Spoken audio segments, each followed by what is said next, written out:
1975, the year everything changed. Disco was rising, punk was brewing, and rock was reaching new heights. This was the year of reinvention, rebellion, and unforgettable soundtracks. These aren't just songs, they're anthems that still echo through our cars, our hearts, and our collective memory.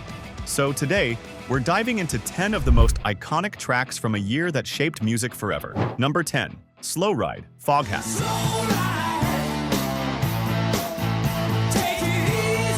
It starts with a groove, thick, bluesy, and crawling with swagger. Slow Ride wasn't just a song, it was a mood, a road trip soundtrack, a laid-back anthem for gearheads and beer drinkers alike. Released on the album Fool for the City, it captured everything Foghat stood for: extended jams, gritty riffs, and that slow burn energy that builds until it explodes.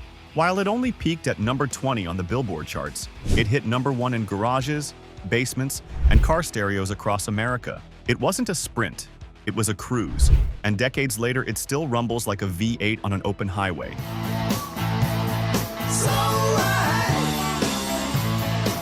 Number 9, Miracles, Jefferson Starship. From the opening chords, Miracles wraps around you like velvet. Written and sung by Marty Balin, this dreamy ballad marked a new chapter for Jefferson Starship. Gone were the psychedelic freakouts of their Jefferson Airplane days. This was sensual, smooth, seductive. Released on Red Octopus, it reached number 3 on the Billboard charts. Their biggest hit to date. Some lyrics were so steamy they had to be edited for radio, but even the cleaned-up version dripped with passion. Balin's voice, the lush harmonies, the gentle build, it all comes together in a track that floats rather than plays. It wasn't just a song, it was a moment. Number 8, Only Women Bleed, Alice Cooper. Alice Cooper, the king of shock rock, but in 1975, he showed us a different kind of horror. Only Women Bleed wasn't a scream, it was a sob. She spends her life through pleasing up a man. A powerful ballad about domestic abuse. Written with unexpected tenderness, it was emotional, vulnerable, and completely unguarded. From the album Welcome to My Nightmare, the song reached number 12 on the Billboard charts and stunned fans with its quiet intensity.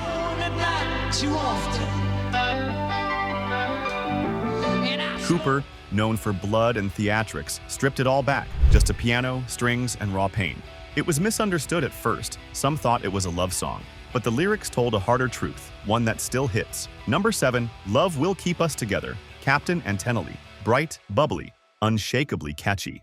Love Will Keep Us Together wasn't trying to be deep, it was trying to be fun. And in 1975, that was more than enough. Stop, 'cause I really love you. Stop, I'll be thinking. Written by Neil Sedaka and Howard Greenfield, and performed with Toothy Charm by Captain and Tennille, the track soared to number 1 and became the biggest hit of the year. It even won the Grammy for Record of the Year.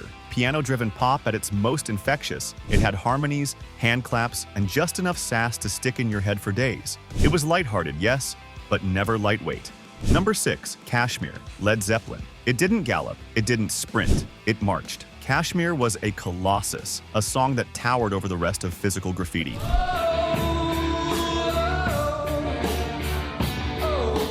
With its Eastern-influenced riff and orchestral grandeur, it wasn't just rock, it was myth-making. Jimmy Page layered it like a symphony. John Bonham's drums pounded like war signals, and Robert Plant sounded like he was singing from atop a mountain. Even without ever visiting the region, they conjured something exotic, mystical, and huge. Page later called it Zeppelin's defining track.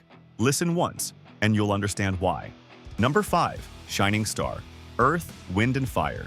It starts with a burst, a quick fire riff, a shout of joy, and a groove so tight it could snap. Shining Star was Earth, Wind and Fire's first number 1 hit, and it was a game changer. Funk met soul, and the result was cosmic. From the album That's the Way of the World, it blended positivity with powerhouse rhythm.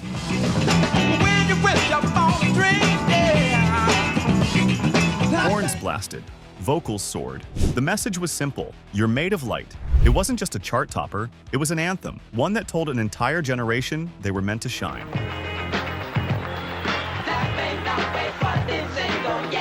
Number 4, Landslide, Fleetwood Mac, a guitar, a voice, a moment of reflection. Landslide was Stevie Nicks' quiet masterpiece. Just her and Lindsey Buckingham spinning a song about time, change, and letting go. Changing 'cause I built my life. It didn't top charts in 1975, but it didn't need to. Over the years, it became one of Fleetwood Mac's most cherished tracks. Get older, I'm getting older. There's something intimate about it, like a whispered secret. It's not loud, it's not flashy, it just gets under your skin and stays there. A song that grew more powerful as listeners grew older. Number 3. Bohemian Rhapsody, Queen. 6 minutes, no chorus, opera, ballad, hard rock. Bohemian Rhapsody should have failed. Instead, it became legend. Just killed a man. Freddie Mercury's magnum opus was released in late 1975, and no one had ever heard anything like it. Layered vocals, surreal lyrics, blistering solos, it was theatrical, over the top, and unapologetically weird. Critics called it too long, too strange. Queen didn't care. Fans couldn't get enough. It reached #1 in the UK and became one of the most enduring songs in rock history. You can't explain Bohemian Rhapsody, you feel it. Didn't mean to make you cry. If I'm not back. Number 2, Tangled Up in Blue, Bob Dylan. It wasn't linear. It wasn't simple. It wasn't supposed to be. Tangled Up in Blue opened Dylan's blood on the tracks with a flood of memories, love, regret, and shifting timelines. Inspired by the unraveling of his marriage, Dylan blurred past and present until they felt like the same ache. Early one morning, the sun was shining. She was lying in bed, wondering if It was storytelling turned kaleidoscope. Each verse read like a new chapter, each detail heavy with meaning. And yet, the emotion was universal, a heartbreak that didn't just belong to Dylan, it belonged to all of us. Number 1, Born to Run, Bruce Springsteen. It wasn't just a song, it was an escape plan. Springsteen poured everything into Born to Run. Sax, guitars, glockenspiel, poetry. He wanted it to sound like the greatest record ever made, and maybe it did.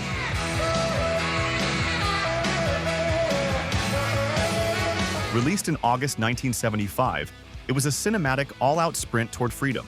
Thunder Road, Suicide Machines, Endless Highways. It wasn't just rock, it was a film, a dream, a fist raised in defiance. And when Bruce played it live, you believed every word.